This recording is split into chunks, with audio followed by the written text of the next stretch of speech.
Hello, my fabulous psych stars. So it is time to finish Unit 3 finally. Oh my gosh, we've been on Unit 3 like forever. But this week you will be finishing out Unit 3. I want you to spend the majority of the time reviewing and kind of setting yourself up for this time of year next year so that you are ready for this final exam come May 2021. So today or this week, you basically have two assignments to close out this unit. The first is that you're going to work on your second half of Unit 3 study guide. I already gave you kind of like half of the study guide for the mid-unit test, and then I have created the second half of this study guide. This study guide is really a document for you. It's to use next year when you're studying for the IB exams. And so it'll be much easier on your future self if you take it seriously now, because now is when you know all of this information that you've just learned. So I would totally take it seriously now so that you thank yourself and you pat yourself on the back a year from now. I will show you what this looks like. This is what the study guide looks like.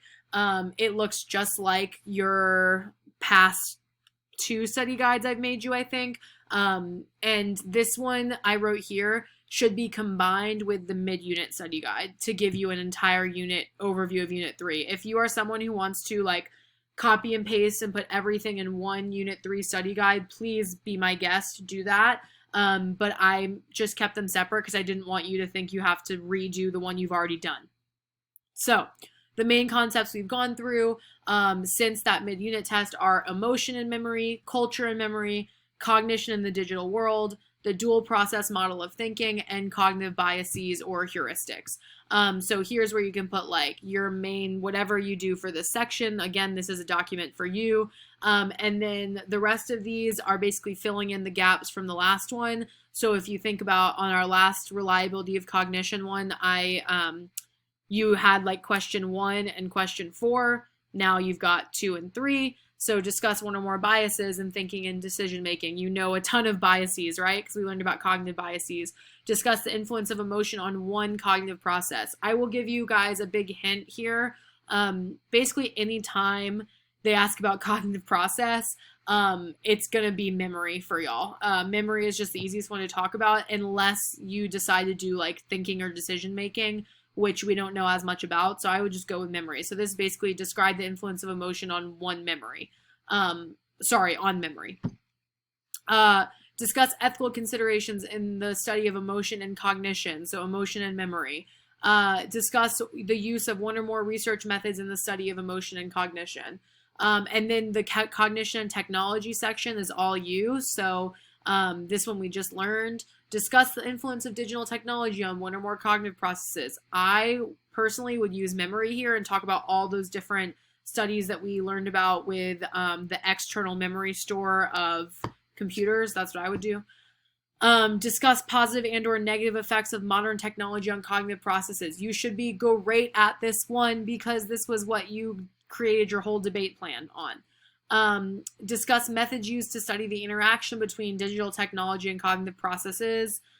Those are the questions, right? So you use that to study. Here are some of the studies you've learned. You guys have also found a lot of studies on your own through that debate prep and through your own work on cognitive heuristics. So please add your own studies to the list. And then always I give you the command terms down at the bottom. So that is the study guide.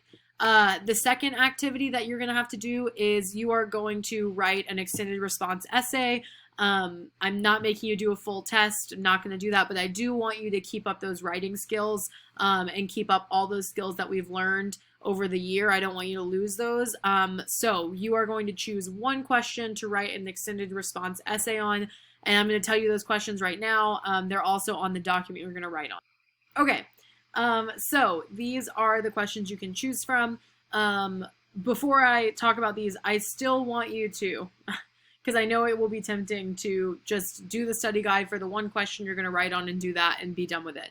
But again, I want to challenge you to take care of your future self and do this study guide for everything that we've learned so that you do not have to go back and relearn these things a year from now. You're going to really love yourself if you do this study guide now so that you have it all there for you next year.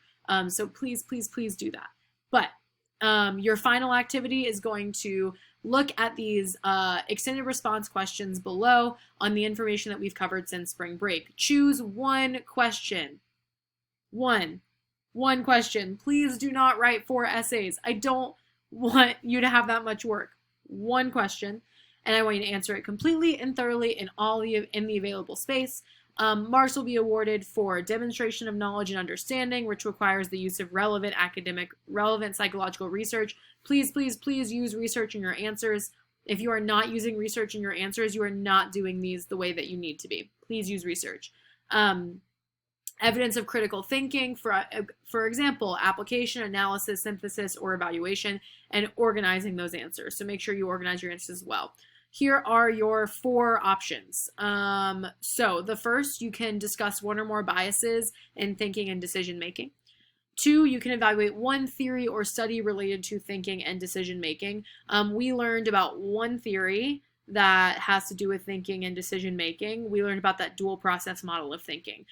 So when you see questions like that, you've got to be able to recognize, okay, what theory did we learn about for thinking, and then use that.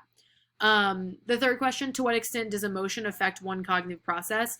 Again, big hint that I gave you earlier. Anytime you see one cognitive process, usually in our study of cognition, you should talk about memory. And then lastly, discuss positive and or negative effects of modern technology on cognitive processes.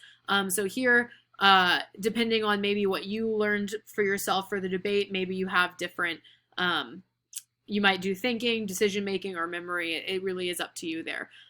So you're going to choose one of those questions, and then right here, type in the question number you're going to write on, please, so that I don't have to guess. So type in number 1, 2, 3, or 4, and then you are going to type your extended response essay here. This box will expand as you write, so please use as much space as you need. But other than that, that's all I have for y'all. Please log on to office hours if you have any help, if you have any questions or need any help. I'm always here to help y'all. Other than that, I hope you have an awesome week, and hopefully I'll see some of you guys at office hours.